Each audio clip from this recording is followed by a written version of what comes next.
সালাতি বা'দাল ফাজরি হাত্তা তাতলু'আশ শামস ওয়া বা'দাল আসরি হাত্তা তাগরুবাশ শামস। এই হলো মূল ইবারতটা, বুখারী মুসলিম এসকাদও আছে হাদিসটা। আল্লাহর নবী ফজরের ফরজের পরে সূর্য উদয়ের আগে এবং আসরের ফরজের পরে সূর্য অস্ত যাওয়ার পূর্বে এই দুই টাইমে সকল প্রকার সুন্নাত নফল নামাজ পড়তে নিষেধ করেছেন। এটা নবীজির নিষেধ। যেহেতু ফজরের ফরজ নামাজের পরে সূর্য উদয়ের আগে কোনো নামাজ পড়া যাবে না, দয়াল নবীর নিষেধ, সেহেতু আপনি চাইলেও এখানে ফজরের নামাজের সুন্নত পড়তে পারবেন না। আমি একটু প্রশ্ন করি, এটাই আমার শেষ কথা, আমি মাইক ছেড়ে দিব এখনই। আপনাদের মনোযোগটা আমি একটু যাচাই করার জন্য জিজ্ঞাসা করি, বলুন তো ফজরের ফরজ নামাজের পরে সূর্য উদয়ের আগে ফজরের সুন্নত পড়া যাবে না কেন? একটু জোরে বলেন। আল্লাহ রাসূলের নিষেধ, নবীজি এই সময় নামাজ পড়তে নিষেধ করেছে। মাশাআল্লাহ, খুব মনোযোগ, এটা আমার খুব ভালো লাগে, কারণ ওয়াজ করলে হবে না, বুঝতে হবে। এখন ধরেন আপনি সুন্নত পড়তে পারেননি, দ্বিতীয় রাকাতে এসে জামাতে শরীক হয়েছেন, এখন ফরজ নামাজ শেষ করে ইমাম সাহেবের সাথে সূরা হাশরের শেষ 3 আয়াত সুবহানাল্লাহ আলহামদুলিল্লাহ আল্লাহু আকবার 100 বার তাসবিহ আপনি আদায় করলেন, আয়াতুল কুরসি পড়লেন, অন্যান্য যে মাসনুন দোয়াগুলি পড়লেন, তারপরে মুনাজাত করলেন। এর কিছুক্ষণ পরে 10-15 মিনিট 20 মিনিটের মধ্যে সূর্য উদিত হয়ে যায়। তো এই সূর্য উদিত হওয়ার পর আপনি সুন্নত পড়বেন, ফজরের সুন্নতটা আদায় করবেন সূর্য ওঠার পরে। এরপরে আরো 10-15 মিনিট অপেক্ষা করে যখন সূর্যটা মোটামুটি একটু দেখার মতো জায়গায় চলে আসবে, তখন ইশরাকের নামাজ আদায় করবেন।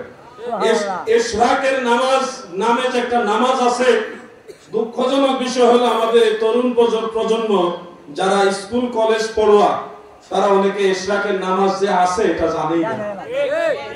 আমি অনেক যুবকদের সাথে কথা বলছি, তারা এই ধরনের নামাজের নামই শুনে না, কোথায় গিয়ে পড়ছে চিন্তা করেন।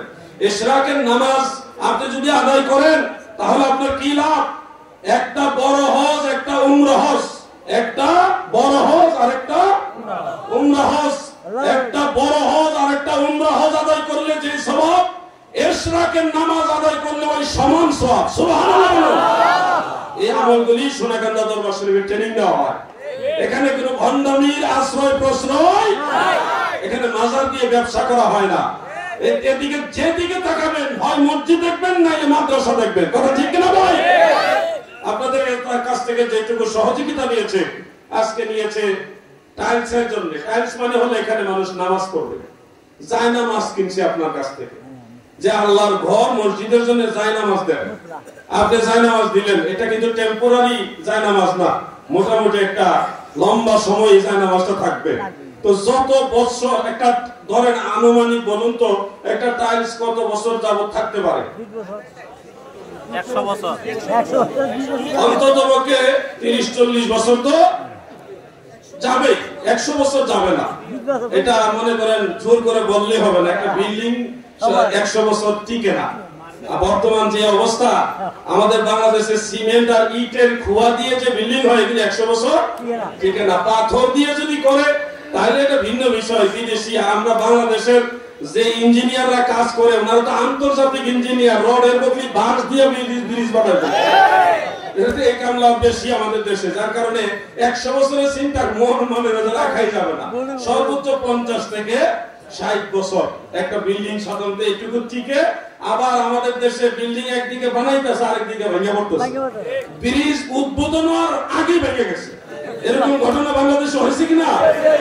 যারা এই বিল্ডিং গুলি বানাইছে তারা সবাই আল্লাহর ওলি নাকি? এই দুষ্ট লোকদের কারণে আমাদের দেশটা নষ্ট হয়ে গেল। তো আমি আপনাদের ওগুলি বলা উদ্দেশ্য না।